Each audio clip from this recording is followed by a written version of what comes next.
Mue cotonon pilpum avec nous, Haïti jodia, malgré situation difficile là. Mue te vin potei yunti message pour nous, Nations Unies campei avec ou. Avec ou. Mesdames et messieurs de la presse, ma visite à Haïti est une visite de solidarité et une visite que je fais en toute humilité comme secrétaire général des Nations Unies face à la souffrance du peuple haïtien.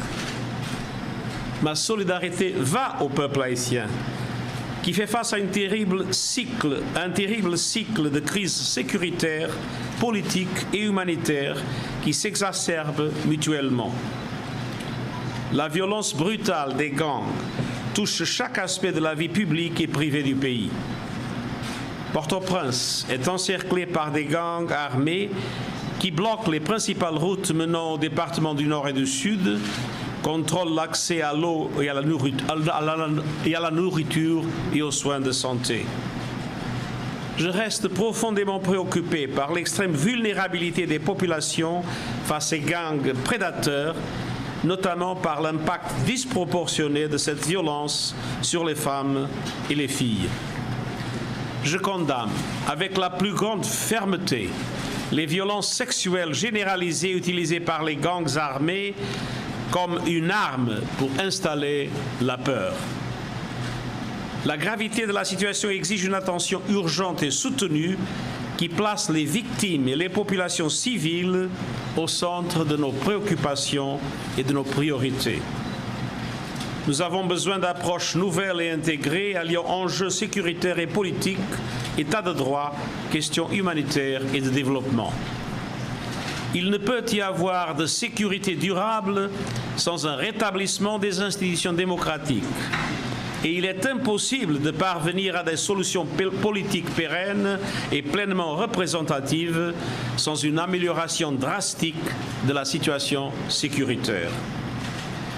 Mesdames et messieurs, chaque jour compte. Si nous n'agissons pas maintenant, l'instabilité et la violence auront un impact durable sur des générations d'Haïtiens. Je réitère mon appel envers tous les partenaires pour renforcer le soutien à la police nationale, qu'il ce soit en matière de financement, de formation ou d'équipement. Je remercie les bailleurs qui ont déjà pris des engagements en faveur du programme conjoint d'appui à la police nationale haïtienne, également connu sous le nom de panier de financement. Mais nous avons besoin de beaucoup plus pour restaurer l'autorité de l'État. Je continue d'exhorter le Conseil de sécurité à autoriser le déploiement immédiat d'une force de sécurité internationale robuste qui viendrait assister la police nationale d'Haïti dans la lutte contre les gangs. Et j'appelle à la communauté internationale pour être prête à donner suivi à cette décision du Conseil de sécurité que je désire. Ce n'est pas le moment d'oublier Haïti ou d'affaiblir notre solidarité envers son peuple. Mesdames et messieurs, près de 2 ans se sont écoulés depuis l'assassinat du président Moïse. Les auteurs de ce crime odieux doivent être traduits en justice. Et Haïti doit revenir à l'ordre démocratique dès que possible. Aujourd'hui, j'ai eu des échanges francs avec le Premier ministre, le Haut Conseil de la Transition, la société civile et les partis politiques sur le besoin d'une entente politique pour mettre fin à la crise. J'appelle tous les acteurs à créer les conditions nécessaires au rétablissement des institutions démocratiques. Chacun doit dépasser ses intérêts personnels et faire des concessions afin de faciliter l'émergence d'une vision commune et d'un chemin électoral viable et crédible. Je salue les récents pourparlers interhaïtiens et aussi ceux facilités par le groupe de personnalités éminentes de la CARICOM en vue d'un consensus pour former un gouvernement d'unité nationale et élargir le Haut Conseil de la transition. Seul un dialogue national inclusif haïtien, avec une pleine participation des femmes et des jeunes, permettra de mettre fin à l'insécurité et de trouver des solutions politiques pérennes. La BINU, ainsi que tout le système des Nations Unies, soutiennent ces efforts et continueront à œuvrer pour la protection des droits humains et l'établissement d'un environnement pacifique et stable. Sur le plan humanitaire, les besoins continuent d'augmenter, mais le soutien international n'est, une fois de plus, n'est pas à la hauteur des espérances. Aujourd'hui, j'ai été à la rencontre d'Haïtiennes et d'Haïtiens et j'ai ressenti tout l'épuisement d'une population qui fait face depuis trop longtemps à une cascade de crises et à des conditions de vie insoutenables. J'ai écouté leur appel à l'aide et leur appel à la sécurité et à l'engagement de la communauté internationale pour appuyer la police nationale en matière de sécurité. Une personne sourde en Haïti vit dans une extrême pauvreté et est confrontée à la faim, n'ayant pas accès régulier à l'eau potable. Notre plan d'intervention humanitaire, qui prévoit 720 millions de dollars pour venir en aide à plus de 3 millions de personnes, n'est financé qu'à 23%. J'appelle la communauté internationale à venir en aide aux populations dans le besoin. C'est une question de solidarité, mais c'est aussi une question de justice morale. Le peuple haïtien a le droit à cette solidarité. Le peuple haïtien mérite cette solidarité. Et je voudrais également saluer le courage et le dévouement des travailleurs humanitaires qui œuvrent dans des conditions souvent difficiles.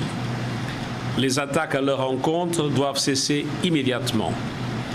Je demande aux parties prenantes de veiller au respect des droits humains et du droit international et de garantir un accès humanitaire sûr et sans entrave.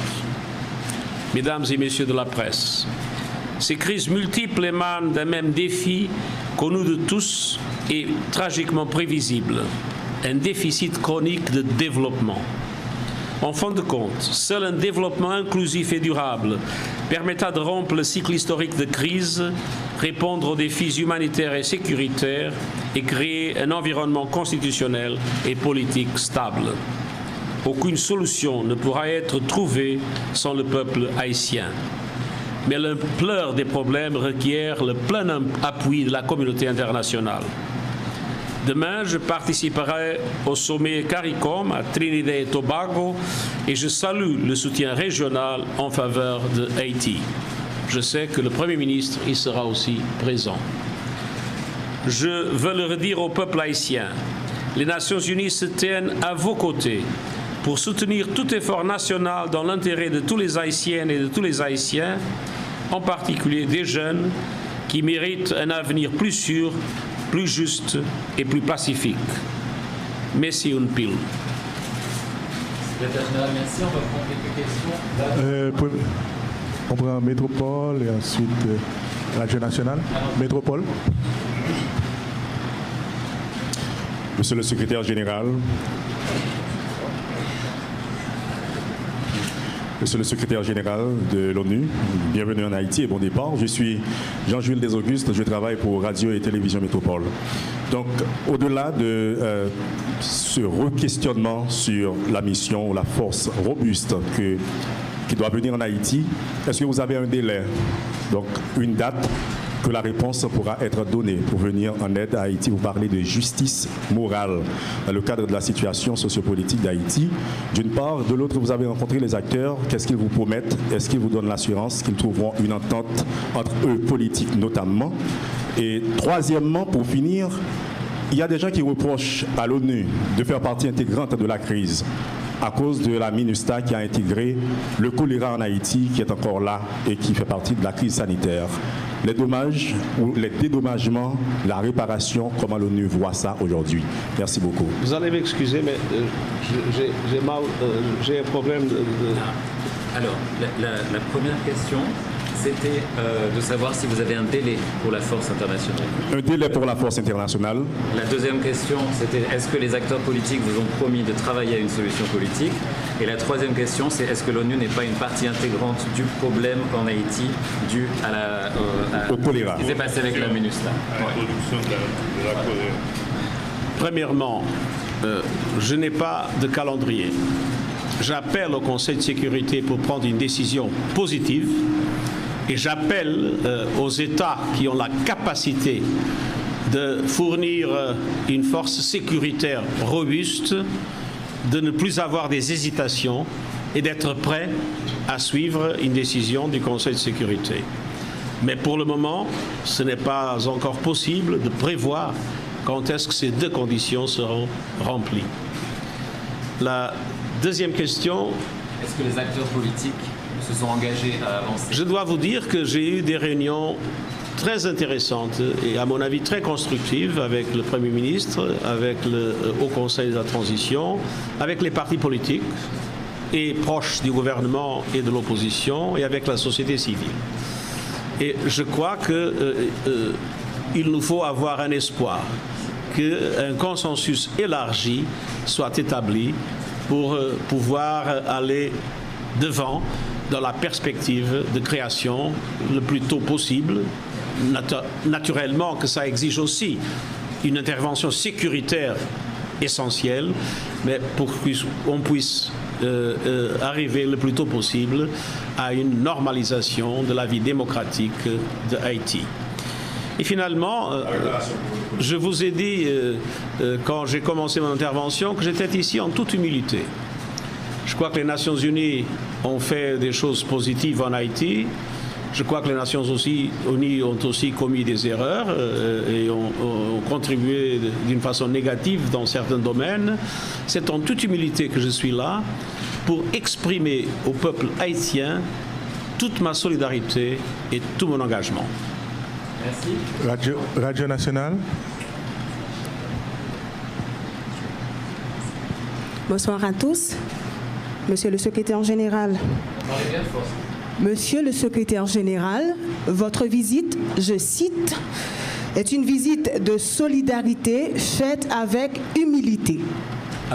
Et vous avez également souligné que les Nations Unies mettront tout en œuvre afin qu'Haïti puisse se relever. Je pèse bien mes mots. Afin qu'Haïti puisse se relever. Que peut-on attendre de cette énième visite ? Que peut-on attendre de ce dialogue, tenant compte de l'échec qu'il y a eu avec ce dialogue qu'il y a eu récemment à Jamaïque? Donc, quelles actions concrètes peut-on espérer afin d'aboutir à ce grand rêve? Merci. Premièrement, cette visite a plusieurs objectifs. Et un des objectifs est faire un appel fort à la communauté internationale. Un appel fort du point de vue de la sécurité et un appel fort du point de vue de l'aide humanitaire. Comme je vous ai dit, nous avons un plan humanitaire qui n'est financé qu'à 23%. Je crois qu'il faut mettre l'Haïti sur la carte de la vie politique internationale et mettre le drame du peuple haïtien comme première priorité de la communauté internationale. Et c'est une des raisons de cette visite. Deuxièmement, cette visite a aussi comme objectif aider à créer des conditions pour que la communauté internationale puisse finalement décider des mesures qui permettent au gouvernement haïtien non seulement de renforcer sa police, mais d'avoir le soutien d'une force sécuritaire internationale capable de démanteler les gangs comme la population désire. Et finalement, c'est aussi un objectif de cette visite de me rencontrer avec les acteurs politiques et sociaux de Haïti. Je ne suis pas ici pour dire aux Haïtiens ce qu'ils doivent faire. Je suis ici pour les entendre et pour les encourager un consensus établi le plus largement possible pour faire avancer le processus de transition. À mon avis, ce n'est pas aux étrangers de résoudre le problème haïtien, ce sont les Haïtiens qui vont le faire. Le rôle des Nations Unies, comme le rôle de CARICOM et le rôle d'autres institutions, c'est d'appuyer ce processus de dialogue et c'était là un des objectifs de cette mission et nous continuerons avec notre mission en Haïti, nous continuerons ce travail d'appui au dialogue pour le consensus. Dernière question avec Reuters. So, Mr. Secretary General, my name is Harold Isaac. I'm with Reuters. And we wanted to know what was discussed with Prime Minister Ariel Henry during your visit? What was discussed with Prime Minister Ariel Henry during your Obviously, we discussed and we are in full agreement about the need for the international community through the Security Council and through a number of countries that will provide the necessary forces for the international community to come in support to the police, the Haitian police, not only in training and equipment, but also with the presence of a security force able to dismantle the activity of the gangs that is today the dramatic obstacle not only to the development of the political process, but a dramatic obstacle to the development of the economy and to the distribution of humanitarian aid.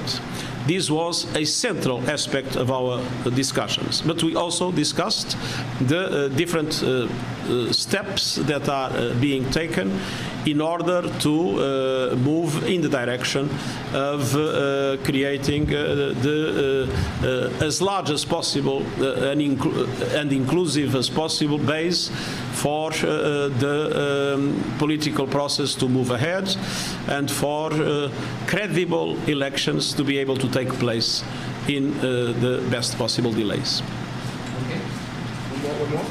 Okay, one more and one last. Al Jazeera. Rapidement. Yeah. I'm Ivo Volis from Al Jazeera. Are you getting closer to find a country to lead your proposed police strike? What happens if you do find one?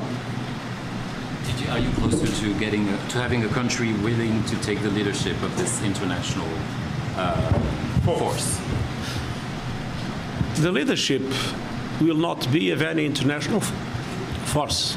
The leadership will always be of the Haitian police. The international force will be, if I hope the Security Council will decide under Chapter 7 and that relevant countries are able to provide the necessary security forces, the objective of this force is to support the Haitian police with a capacity that, of course, is necessary in order to be able to effectively dismantle the action of the gangs. Je pense que ce serait bien si vous pouviez dire la même chose en français, parce que je pense que c'est quelque chose qui peut intéresser aussi. Ce n'est pas à la force internationale d'avoir la direction de l'effort de police. La direction de l'effort de police doit être de la police nationale. Cette force internationale que j'espère sera constituée, et j'appelle au Conseil de sécurité et aux pays qui peuvent donner des forces de sécurité nécessaires, cette force nationale sera là pour renforcer la capacité d'action de la police nationale. Merci beaucoup, secrétaire général. Merci, monsieur le secrétaire.